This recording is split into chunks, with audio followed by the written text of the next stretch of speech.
have uploaded the new bylaws proposal, and that will be the main item we discuss. Maybe something else in the end, we'll see. But I actually give the word to Mo and let him run through a bit session as we have discussed beforehand. Mo, you take the lead. Thank you, Lenny. Welcome, everyone. Generally, we kind of have an open day to run through any questions or comments that you guys might have after having reviewed the purpose paper, the bylaws, and the dispute resolution document. So if anyone has already reviewed it and would like to ask any questions about it, feel free. You can go by raising hands. Okay. Well, then generally just to say that the idea as of right now is to publish the documents, all three of them, in one document. So we're abiding by the bylaws as they stand right now.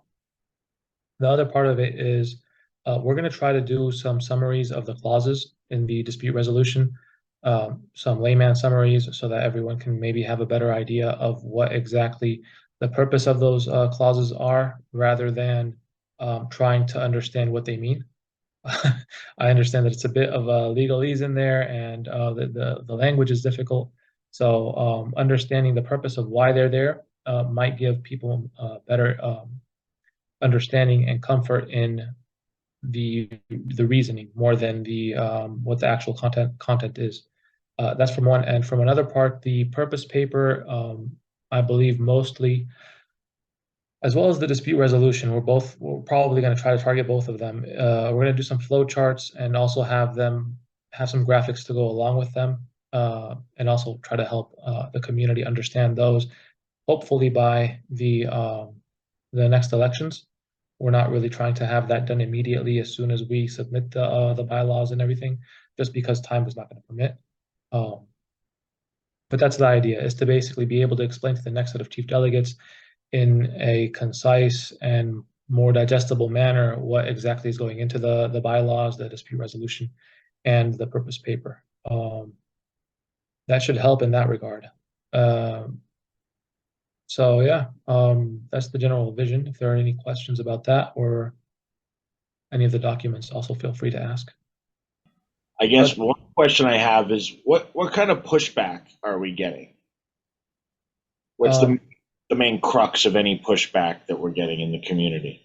Yeah, the crux of the pushback is essentially what I've just actually addressed: the legalese and the difficulty of the language, the length of the documents, and one other part is the compliance issues that all of this might bring on. So those are the three main points of the pushback that we've been receiving. So it's just a really question of how we address those. Time-wise, at this point, we have to put something forward before tomorrow or before the end of tomorrow. So there's really no time to do much more than review what's already there, see if we can change anything that is just an absolute no-go, or that'll not block the negotiations. Other than that, if there's anything that's missing that anyone can catch, any flaws in the consistencies, anything that's just completely that we've glossed over and has been discussed in the last 2 years that we've seen that is worth having in there, it would be really helpful for anyone to bring that up. Lenny and I have gone back and forth since publishing these documents, even in this time period, and I've caught a couple of things that we've seen should be included. So we're already reviewing. The additions haven't stopped. It's still an open document. We can still, up until the last minute, edit and add and subtract whatever needs to take place. And that's why we've been insisting to the community to please communicate with us, read the documents, take your time, but be proactive. Because I understand that our process is right. You guys are going to submit these, and the next set of CDs have to decide to ratify, right? Correct. And in doing so, right, it's all or nothing in the ratification, correct? Like they don't get to go, oh, not this, or oh, contingent on this, right? Maybe we've actually put in the clause for them to be able to do that in the next coming set. So the next set of chief delegates will be able to do that. After that. Yes. Right. So in this case, can we put something in that says, you know, all contingent on meeting, compliance requirements that, I don't know, the majority of the community accepts, or something that's more of like a, hey, we get it. This won't happen unless the community is happy with these issues, but we just can't solve them now. And we'd love to spend the next 3 months actually working on this rather than just get a hard no if everybody's in favor of the rest. To kind of say, listen, we know this is incomplete and it has to be completed before we fully go ahead, but let's not sort of throw the baby out with the bathwater. And Right. I don't know. I just wonder if that might do the trick for now. Well, I could say that in the purpose paper at the very end, point 8 A says phase 2 market testing. We will seek out a minimum of 1 project per delegate elected in the 7th season of EdenOnEOS, willing to engage in our program to receive investment as proof of concept, while further organizing the official circles and incubator accelerator. And in parentheses, estimated length of trial search period, July 8th to September 30th. The next election after the one that's coming in July 8th actually happens in October 8th. So this says July 30th, or I'm sorry, September 30th, to give that set of chief delegates the opportunity to say the 100,000 EOS unlock is not going to happen. We have not met any of the requirements or the KPIs. We stop the experiment here, right? So if the next set of chief delegates are not interested in any of this, or they just feel that there's no participation, that the community isn't involved, that there is no follow through, then there should be no reason why they're going to continue on with this. And they can just, what you're saying also makes a lot of sense to be included in that paragraph. Adding that compliance part. Maybe add an element that says, including, legal and, compliance obligations or something like that. Right. It makes sense. It makes sense to add something that addresses any of the questions that we might still have regarding the entire right. Like something like contingent on resolving any, collective legal or compliance issues. Yeah. I think we can do it easier than people think, but it absolutely has to be done. Yeah.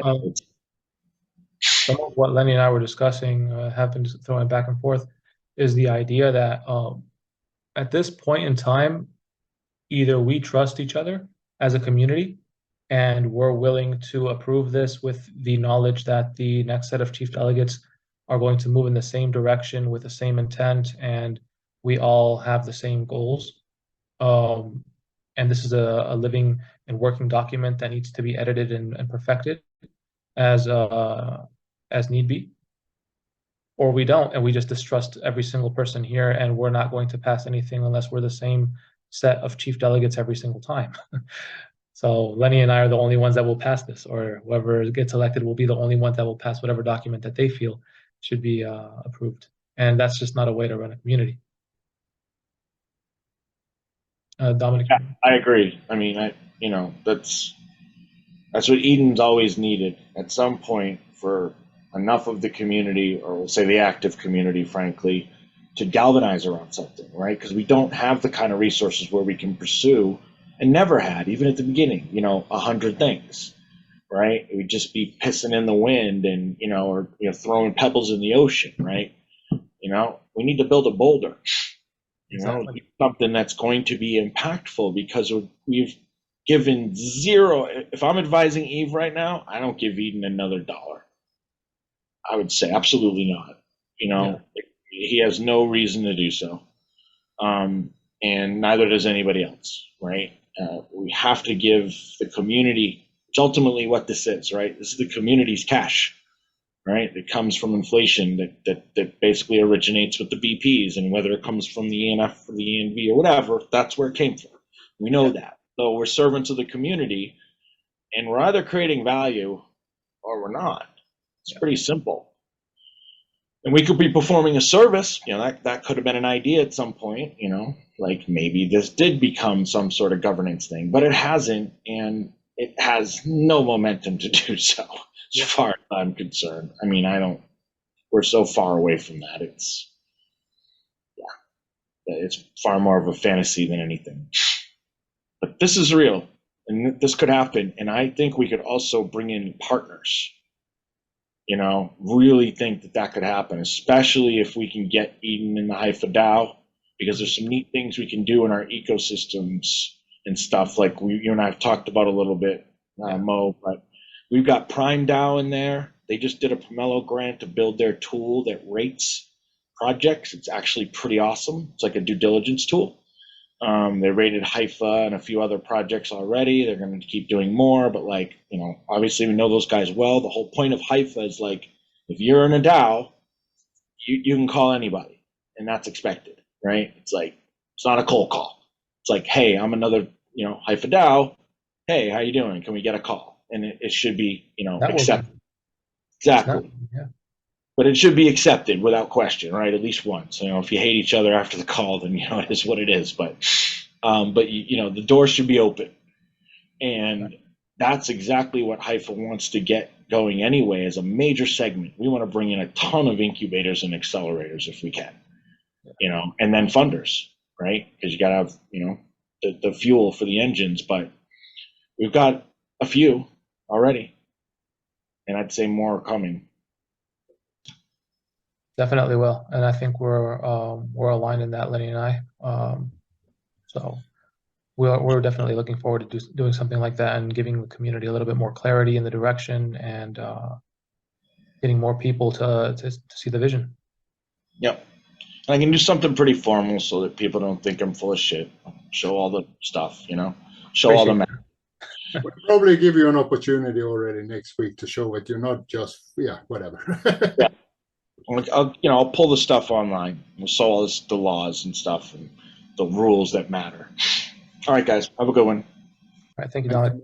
I am interested to hear, I guess, what your thoughts are on if even the ENF is a viable funder at this point, considering they had a bunch of layoffs. Yeah, that was interesting. At this point, I think they're still going to be a viable funder. The question is if we can convince them that we're going to generate enough value that'll be worth them funding it. I think everything that they're doing right now is on that, is utilizing that kind of a metric, a scale of deciding how much bang they can get for their buck. So it's really a question of being able to justify this having enough bang. I also think that just to make the case here real quick, in case any of them take a look, this is probably one of what the vision is if moving forward. If this works out how we're planning it, it'll probably have the most bang for the buck that they can get in terms of investment in anything, given that we're not expecting to get that much funding back from them. And we have the people, the human capital spread all over the world and ready to work for EOS. And it's a community that's, in my view, has been starved of outlets for them to contribute. There's a lot of people, in my view, that have complained of what Eve has been doing, what the ENF is doing, but they have not really searched out any ways of being able to contribute themselves. So Eden is one of those means. If we can if we can make that case, we can also attract more membership in terms of EOS holders themselves. They'll be more interested in joining because they'll see an outlet for that, a way for them to contribute to the community and to the token that they hold, that they've invested in. So.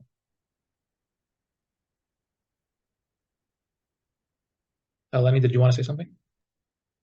Yeah, I was just going to comment a bit there that, it's all about, and Mo have already mentioned it, it's about us proving our hypothesis, our papers. We got to kind of really work on that one in the coming term, if it gets adopted as we hope.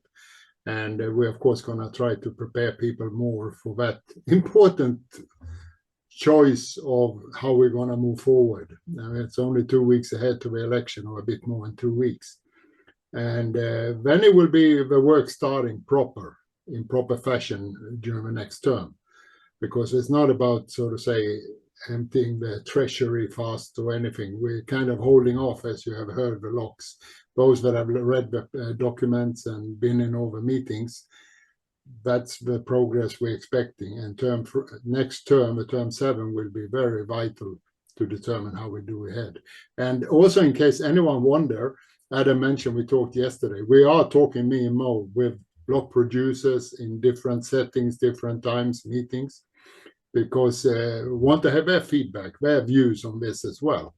And we've gotten some pretty good advice from some of them in general on things and what might work and not work. So we're working many things at the same time, which of course makes it a bit limited for us to make a 100% solid document, because we have so many other things in play at the same time.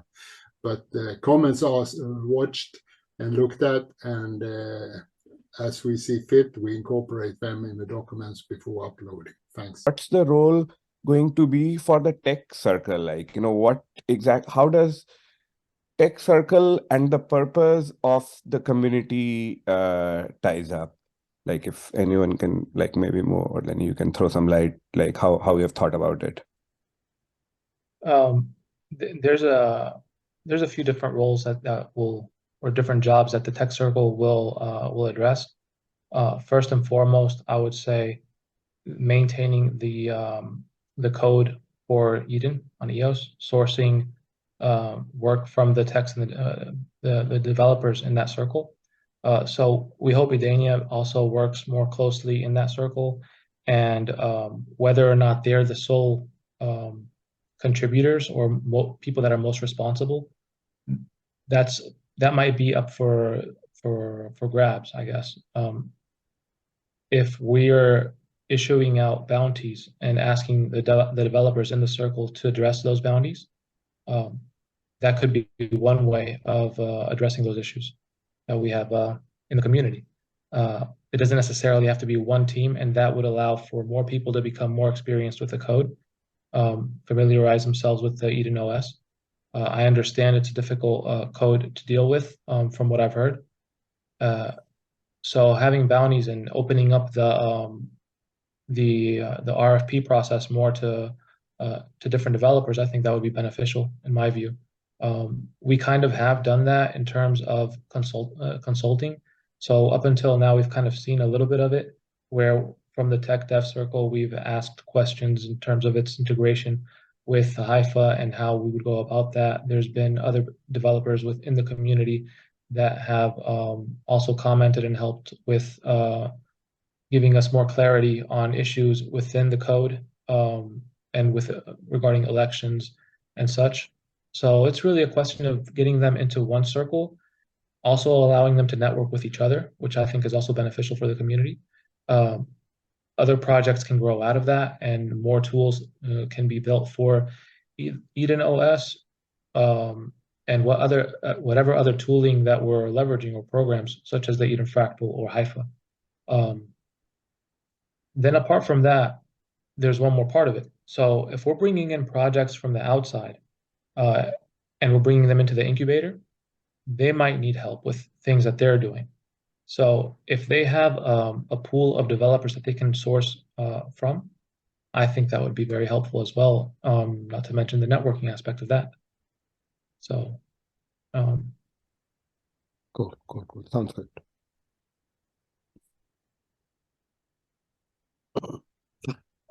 It's a little bit geared in the same fashion as the comms media marketing circle as well, where we're also hoping that having those people working together and contributing to the same direction, cooperating with each other, will give off more synergies, and will also be leveraged by the projects that we're bringing in. So they'll have that community of content creators, marketers, and such that can take their project to the next level. And there'll be services that essentially EdenOnEOS will be able to offer those projects in the incubator. Yeah, cool. Yeah, I was thinking, something like this. So if we take, let's say, a centralized, VC firm, so most of the tech work would be probably related to, doing some sort of stuff that VC faces, like, some sort of VC related tech work.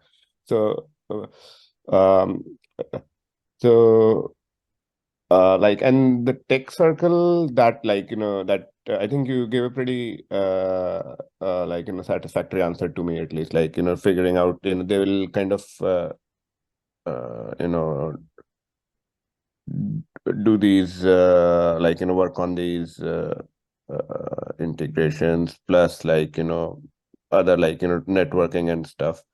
So is there anything specific for VC related work that tech circle needs to think about, or it's probably it's gonna clear, things are gonna clear up in future when we know that, okay, there are these things that are needed for VC related things, or something like that.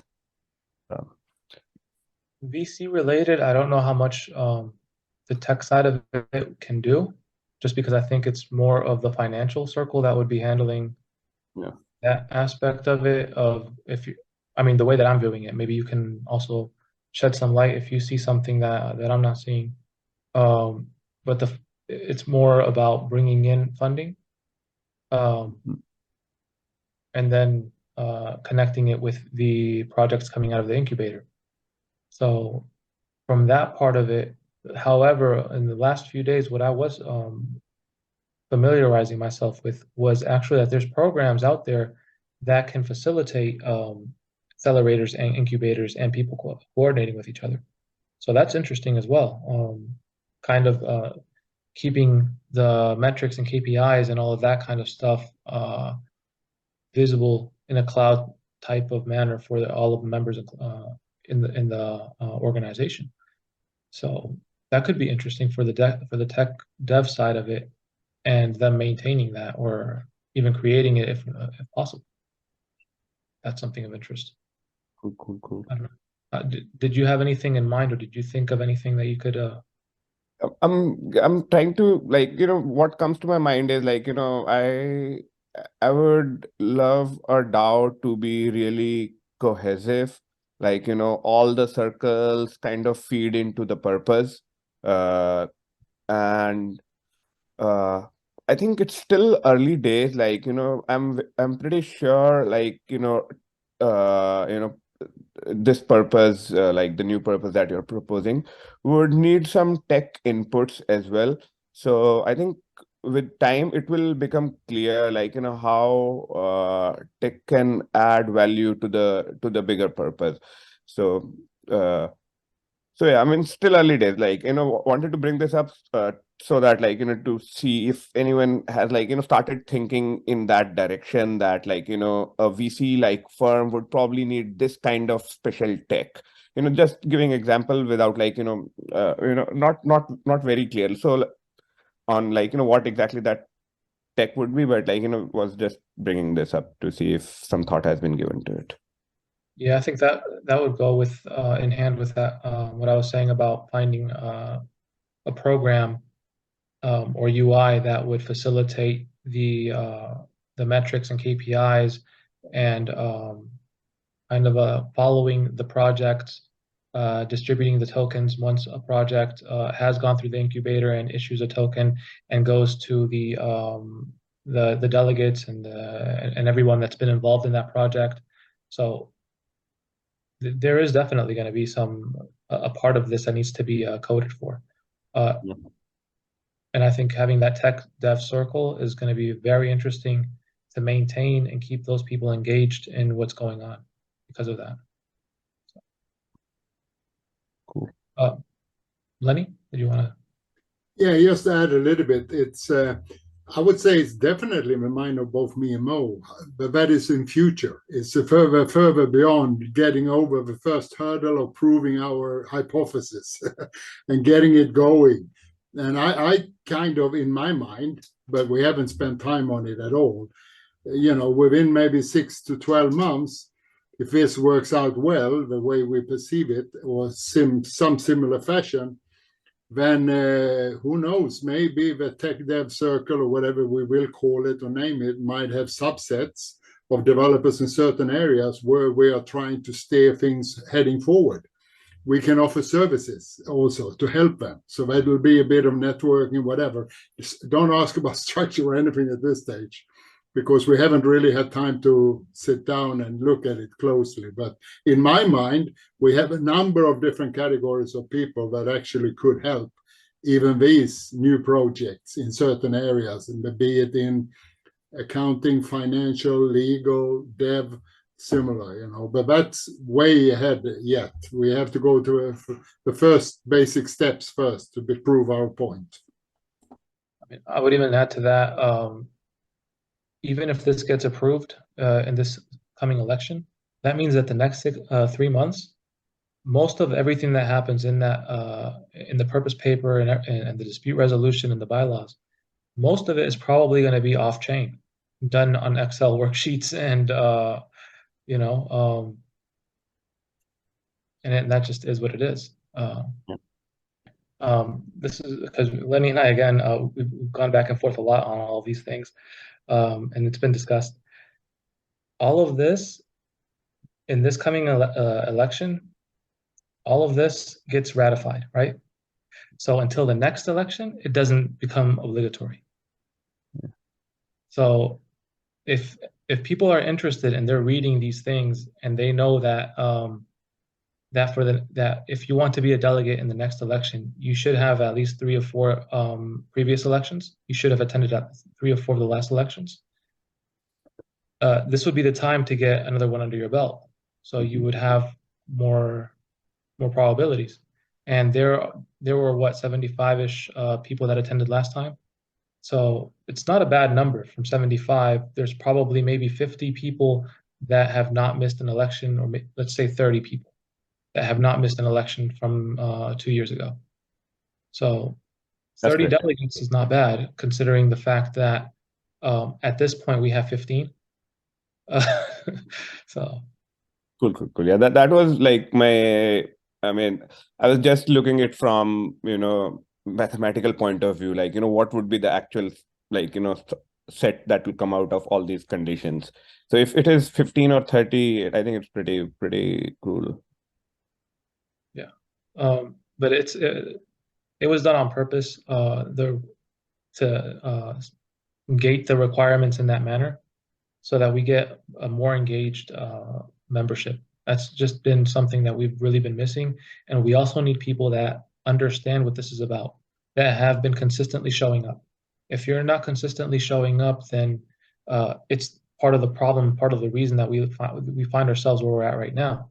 People that are showing up to an election one time, receiving funding, not having any idea of what the culture is, of why they're here or anything else, and just getting the money and maybe walking away with it and not contributing anything, just because it was easy money, because someone told them that if you win, you can get this funding, and that's that.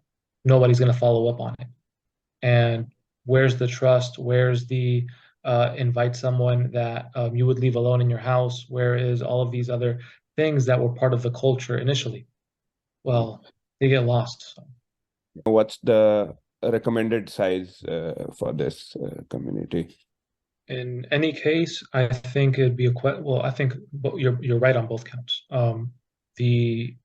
The second level of representative would have probably more funding and more responsibilities. So that's something that we haven't gone into, just because right now we're not dealing with a community of that size. So it would be very difficult to establish responsibilities for delegates that don't exist. And they would just get lost in the weeds if we did that. But you're right in asking the question of what is the optimal size. So we said 2,000 is going to be the maximum number of members in the DAO. After that, it needs to split off, or you have to wait till someone is inactive for you to join, or something of that nature. At 1,000, the DAO can split. So once it reaches 1,000 members, the way that we were envisioning this is that if you have maybe 100 Chinese members or Chinese speaking members, they can decide that they want to create the Chinese version of this experiment and request funding from the original DAO, receive that funding, and then begin to execute the jobs and the responsibilities of the delegates and the chief delegates and running their circles and all of that. So initially, what we want is all of the different language speaking people to contribute through the circles that we have established. One possibility is that they establish their own parallel circle to it. So for example, if we have a tech dev circle that's speaking English and a Korean tech dev circle wants to spring up, they can have a delegate that's going back and forth between the two circles, relaying information to the Korean tech dev circle and catering to that community that needs Korean services in that department. Eventually, as that circle grows, they might also have a Korean marketing circle, a Korean comms and media circle, a Korean financial circle. And that community grows to 100 members, for example, once the English-speaking one is at 1,000. And at that point, they might decide, well, we're big enough now to run an entire Korean election process with the delegates and the chief delegates and the funding structure and all of that. And then they fork out and become their own. Thank you, Adam. Take care. Take care. Yeah. So that's how we're envisioning the forking of it, the splitting off. So it's a process there. And it can't happen before 1,000 because then it would weaken this organization too much. The 3 documents need to get approved together. In the bylaws, we put the clause so that they can be split up into 3 separate documents, and so that different clauses can be changed individually, but that can't happen until the next set of chief delegates. Not this one, the one after that one. Got it. So not this election, the one after it. Got it. So yeah, I mean, so given like, you guys are also talking with the block producers, is it possible to spin off with this purpose as a different community? Like, rather than, making people agree to this plan, like, and then having some sort of pushback and kind of things getting delayed and that sort of thing. Like, I don't know if you guys have thought about, like, spin it off as a different community, because it's a very definite purpose, like easy to sell value, easy to, convince someone that, this is adding a definite value or things like that. So has that crossed your mind, or it's still I personally wouldn't be opposed to going that route if this was rejected.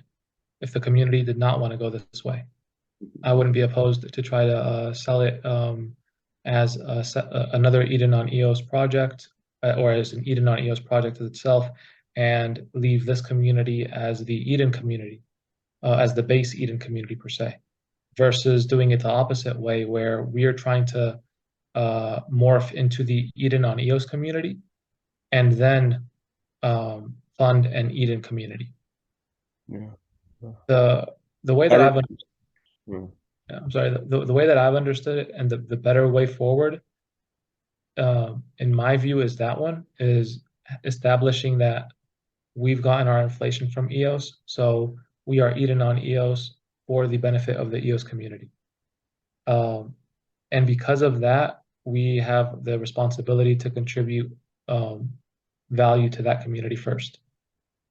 Then, as our base layer, the EdenOS project, we should also dedicate funding to maintaining that code base and to growing different DAOs that want to replicate the structure that we're creating and leverage the upvote system, right?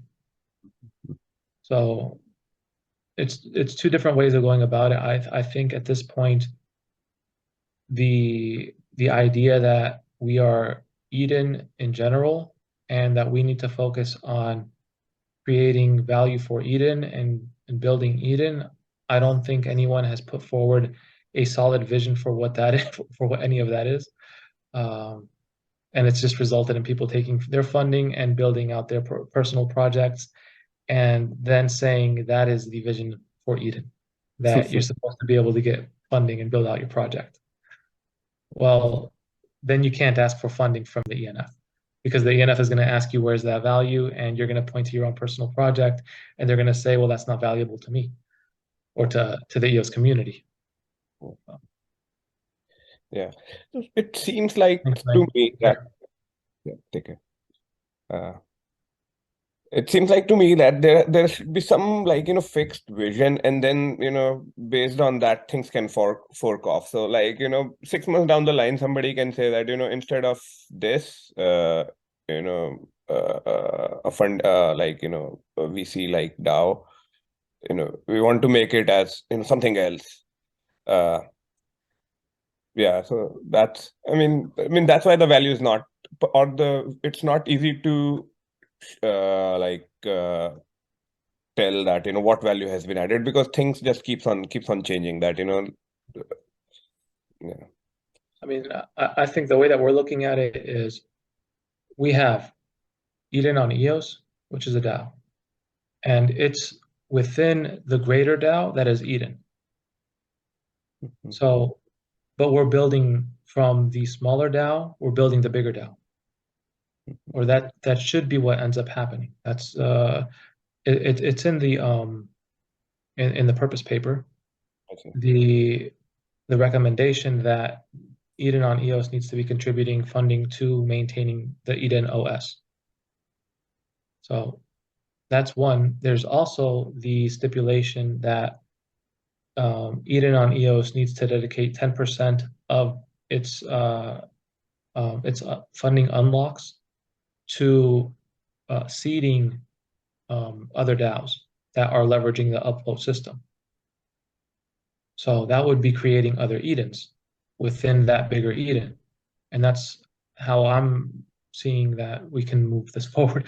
Otherwise, yeah. Actually, the purpose is more than, it sounds to me, the purpose is more than just the VC funding.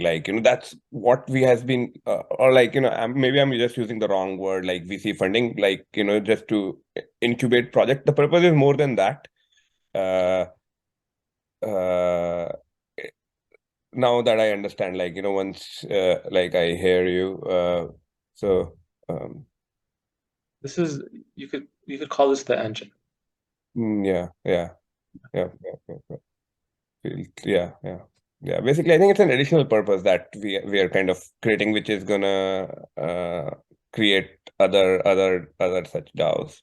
It's gonna be interesting, actually. I don't know how to put it in few words, what exactly is the purpose. You can't. You have to use 30 pages. It's just not possible. Yeah. We tried. We tried. We are gonna look at commissioning someone to make a flow chart and similar, to try to describe it graphically as well, because it's very complex. And the thing is, with a long document we're now putting up, and not everyone is going to have time to read through it, and even less time to really put it all together. I mean, I've had 2 months, and I think I got it about right. But Mo and me been discussing so much daily, so that you really have been ingrained in all the different aspects. And we'll see. But that's also why we're having this thing about we can take pieces for future bylaw proposals. You can take pieces and small amendments as we evolve and as we develop, because we cannot start work in earnest until after the election. If people are voting for a set of CDs that want to carry forward this and would like to ratify and would ratify the proposals, that's the time we can start working hard. Because then we know the direction for the next 3 months already. Yeah. And then we can amend the bylaw accordingly. And the bylaw itself, I usually say you should never touch it when it's ready. But this one is not ready. It's a version coming out. And, we got to really work with it and shape it accordingly to how things develop and how we perceive it should develop. Yeah, yeah. Maybe, you know, one of the like communities should have, you know, slight change to this, you know, election process or something, where one of the CDs from the current term like get selected and move to the next term, so that to, you know, carry the ideas forward, like, you know, able to like, you know, influence some of the newly selected CDs and see, you know, That was actually one of the early suggestions. If we maybe do half a CDs or something like, you know, there were different discussions exactly to be sure that you carry forward. But on the other hand, with this structure, I think more people will actually remain and be active in the community. So that feedback would still be there. That guidance would still be there. I know Mo and me, even if we might not be elected chiefs again and the like, we would still, if we adopted it and if it's going forward, we would be available for any inputs, and we would give inputs because we want to see this move forward in this direction, because then we know it's going for something good. And that's a little bit what the main purpose is of this big pivotal change we're doing right now. Cool. Yeah. Nice. There's I would like to see you guys back again next term. I appreciate it. What do you say? Should we round it off? Sure. Yeah, it's been a nice, cozy little gang here today, but that's good. Yep. And then we can be more relaxed. And some good things. We had the people who see the recording afterwards. We had a bit of a chat before the meeting. So there is some other meetings coming up, most likely, and different ideas on regulations and things. But that'll be advised in the Telegram. So there are many different angles we try to cover a bit also same time. Once we have the proposal uploaded and similar, we can focus more on that kind of information. Any final words from you, Mo? Then you could round it off. And thanks, Sashit, who's still here, and the others that did show up. So Mo, I give for you to end. Nothing more to add. Thanks, Satya, for sticking it out till the end. Appreciate it. Keep us company, if nothing else. Yeah. Okay, I'll end it here. Thank you very much.